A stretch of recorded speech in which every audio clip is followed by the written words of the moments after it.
deputies. I need about 167 more people, 120, 130 of those deputies, the other support staff, but it's more than just deputies. I need to look at it from a community policing standpoint. Do you know we used to have a directive patrol section? Directive patrol consisted of a sergeant and 4 or 5 officers at each district office. And their job was to respond to those community problems that you might seem as, well, that's not so important, but we saw it as important. The broken window syndrome, you ignore that, we know that problems develop. We can't, having a deputy patrol your neighborhood, drive down the street, stop, throw a football with the kids on the block, go to the park and shoot hoops. Those are efforts that you can't measure what they do for you in your world of being a safer, better community.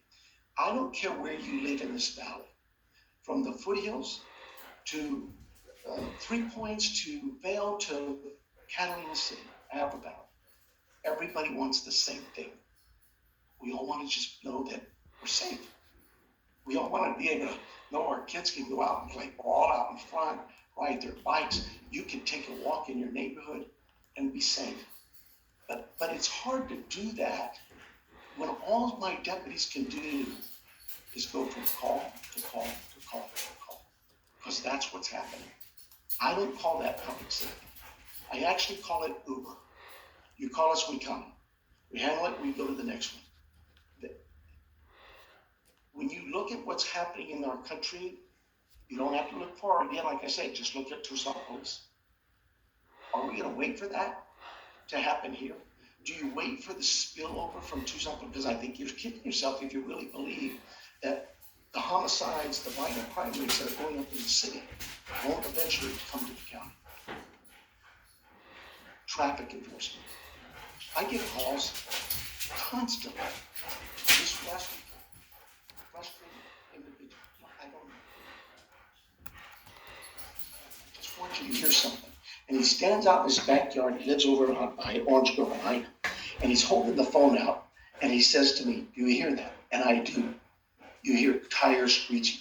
You hear horns. You hear noise. It loud music. I said, what's going on? He says, we have street racers out here. I said, did you call 911? He said, I did. But they come, they leave, there's nothing. Those are things that directed patrol could be dealing with. My traffic units. Give you an example of traffic. I today have 20-some motorcycles, but only have 3 motorcycle officers to ride those 20-some bikes. That's where we've gone in the last 4 or 5 years. DUI enforcements. I have 1 DUI officer. 1. And yet our DUI fatalities are just rising at unparalleled rates. We put out a DUI task force this last Friday night, and we couldn't even maintain it there for the whole night because there were so many calls that we needed to respond to. We have, 1 million people in our valley? Probably 2 million cars, especially when you add in the service industry. My traffic unit, my accident investigation team is 3 people. That's it. When I left here, it was like 8 or 9 people. When I left here, we had 20 motorcycles. We had, all of these things were reduced. Why? I don't know. I'm not here to judge the past administration's decisions. They made them for whatever reason they chose to. I'm here to say, do those decisions make sense? Some did, some don't. These don't. I need to provide, as I promised my constituents, the citizens of this community, a better community policing team. A team that will come to you and service you for the things that you see as, oh, cars are racing. Oh, we got speeding in this neighborhood. We now know, look at it, we just a week or 2 ago, had a motorcyclist shoot and kill someone over a road rage. I had a traffic accident on I-10 in Benson that traveled at over 100 miles an hour, 2 cars chasing each other, ends up in Vail, and they shoot each other. These are grown adults. These are 3 grown adult men, and that's how they choose to settle a motor vehicle accident. We can blame things, attitudes, and dispositions all we want on COVID and on how the pandemic and so has tore up our society. But I can't help but think that if I don't believe calling 911 is going to resolve anything, that the resolution is for me to carry a gun and take it into my own hand, that I will never let that happen in this community. You will never be able to take the law in your own hands. That's not something I came here to do. You will call 911. And if it takes us a while, it takes us a while. But by God, I can't allow you to be out there shooting each other. This is Tucson. We're in Pima County. We're not in some podunk little town. It's just not the way it should be. And so this is going to be a big ask. 170, 180 people. That's literally $16 million, $17 million. That's a big ask. But here's my point. I know it's hard, and I know it's expensive. But when I took office here last year, I came into the office half through the year. That budget was $159 million. Today, my budget is $142 million. That's $2 million less than when I had it in 2016. I don't know why they cut it, but I lost $17 million. I don't even ask them for $17 million today. We're going to make our budget. We're going to work within whatever they've given us. We will do that. But I think they need to look at things and say, are we really defunding the police in the right areas? Are there better ways to do that? When you have to cut your ability to respond to calls for service, when you have to cut the programs that our school resource officers that you can't measure the good they do, but if they can mentor and get kids to graduate high school, we know that's a blessing. We know that impacts our social lives moving forward in our lifetime. And if we can just convince them that, hey, I don't need 167, 187 guys today, but I need the commitment from the board to say, over a period of time, maybe the next 3 years, give me some. Let's start with 60 officers. And then next year, maybe we add another 30, and the following year, another 30. I'm just saying we need to start today to look forward to what's ahead of us. I haven't even started with the jail and the maintenance issues and the cost for just bringing it up to a level that we can maintain is incredible. And the expense of a new jail is astronomical. But if we don't look at that today, and I'm talking in the hundreds of millions of dollars for a new jail. And how do I start? What do I tell them? I need a new jail with more bed space. I thought our ideas were to lower our bed space. But I don't want to lower our bed space because of a pandemic. I think you've all heard that we've seen a lot from the county attorney and other judicial officers, the courts, and good for them, kudos for them to lower that jail population because we have a mandate and COVID's running in our jail and we really need to reduce that. That's a whole nother issue. But I tell them, please do not reduce my jail population because of a pandemic. We need to reduce it because it's the right thing to do. That there are people there that don't belong there.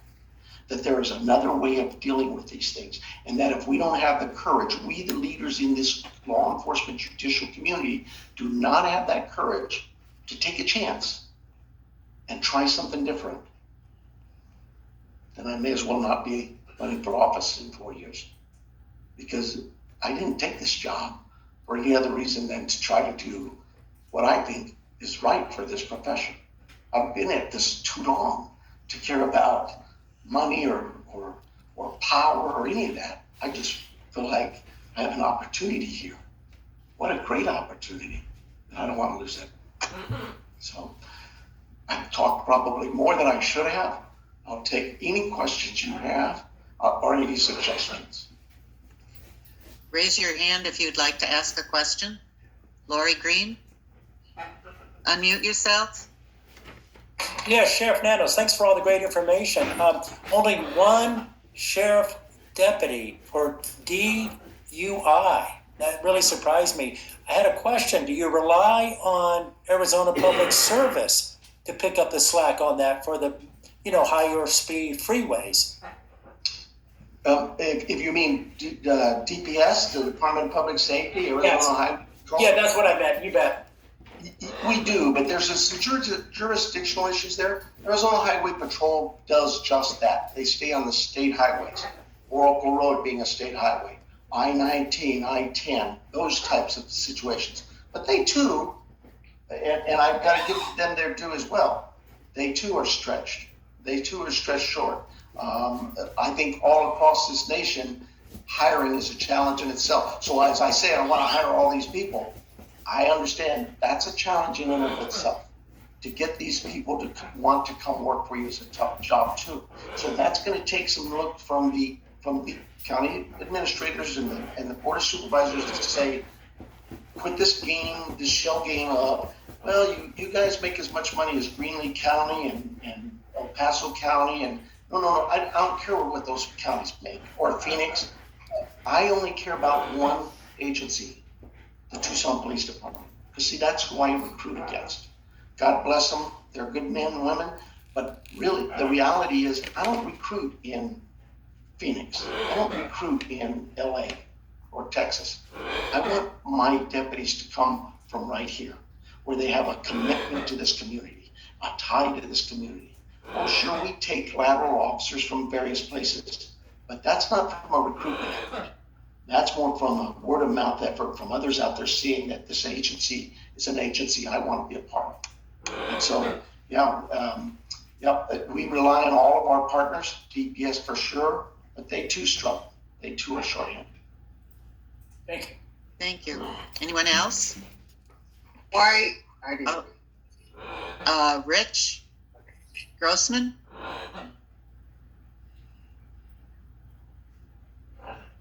Unmute We yourself. can't hear you. Did you unmute yourself?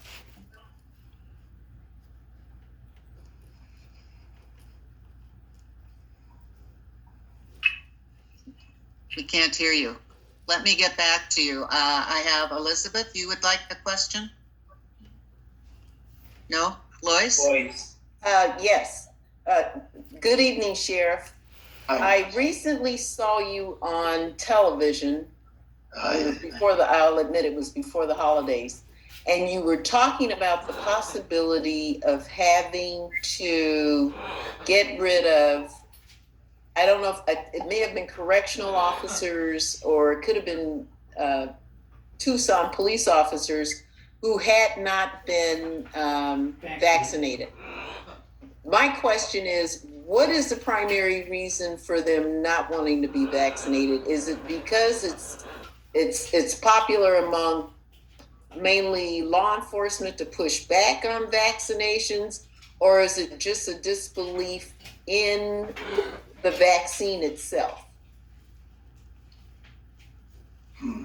So you're right. It was my corrections team. We mandated that if you work with a vulnerable population, and we know being incarcerated in a jail is highly vulnerable, that you must be vaccinated.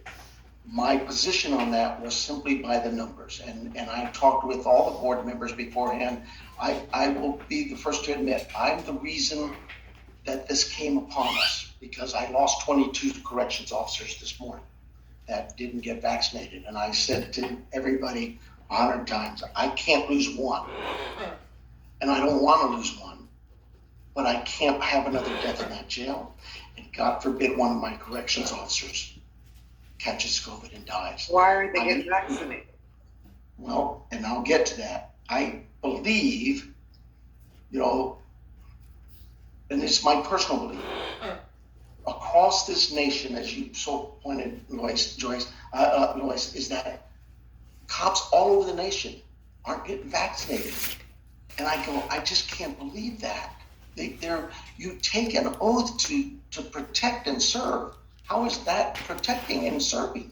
I just shake my head at it. And it is in large numbers. and they claim it's not political. But I know that my brothers and sisters in law enforcement, I'm the rare person. I'm the liberal left. They're very conservative. I too am a conservative in some regards, but I just can't see when I'm asked, Sheriff, are you doing everything you can to keep people safe in your control? How do I say absolutely and not mandate vaccines when I know that my corrections officers, here's some numbers that'll wake you up. If you're in my jail, you're actually safer there than out in the community in terms of positivity rates. The positivity rate at my jail is 7%, yet in the community, it's 8%. But here's what's really stunning to me. The positivity rate to my uniformed corrections officers is 45, almost 46%. That's what, 6 times greater, 7 times greater? I can't believe, and I've talked with them and I've heard them and I told them I'm not going to get into a political discussion. We have since day one, the last administration did this, and I agree with it. Day one, we will follow the CDC guidelines. And we have. And the CDC, that's the FDA, the AMA, doctors all over the county health department, the county doctor, everyone says the vaccines work. Why they choose not to get it, I can't base it on any other opinion, just my opinion, that I think some of it's political. That the remaining, what do we have here, 30-some% that haven't been vaccinated? There is a website that's called the Club 100. It is a website for law enforcement. Go to it, and it talks of death in law enforcement. The number one cop killer for the last 2 years has been COVID. And what's really impressive about that number, before it was always, for decades, it was either motor vehicle accidents or gunfire. You combine those two for the last 2 years, and they still don't equal what COVID's done to our profession. I went to a funeral service of a young man who'd been, this young lady, she's 46 years old. He's a deputy of mine, and his son is a deputy. And his wife and him knew each other as neighborhood little kids. They grew up together, fell in love, and got married.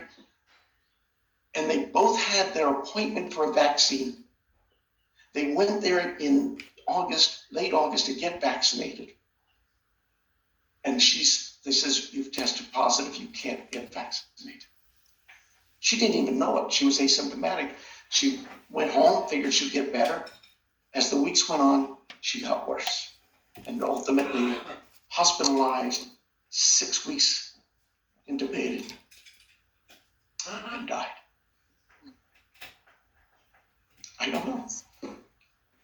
These stories exist all throughout my agency and throughout this nation, and I don't know why my fellow brothers and sisters don't get vaccinated.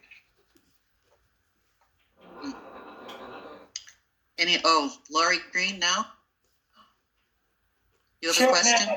Yeah, Sheriff Nanos, was there any pushback on the body cameras for your deputies, of the union or anything else? I was just curious about that. It's a good question because the pushback came from me. 5 years ago, 6 years ago, when I first heard of body cameras, I said, no. I don't need a bunch of cameras to show you that my team is doing the right thing, that they're good officers, and we get 120 some complaints out of 130,000 calls a year. If I need cameras to make my guys do the right thing, I have a bigger problem. 5 years later, I now realize I was wrong.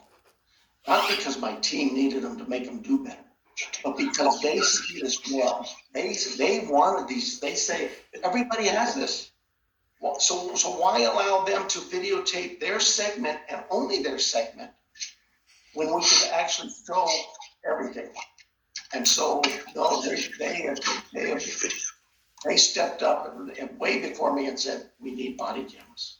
Well, in the spirit of transparency, you got to have them, I'm thinking, Absolutely. Anyone else with a question? Pat, there's 2 people with their hands up. Okay, let me see if I can find him. Rich Grossman? Can you hear me now? Yes. Yep. Yay, we fixed it on a computer we don't normally use. Sheriff Nanos, it's hard to recruit people now because unemployment is so low. How much is that impacting recruitment now? And are there any new strategies that can help us get more sheriffs?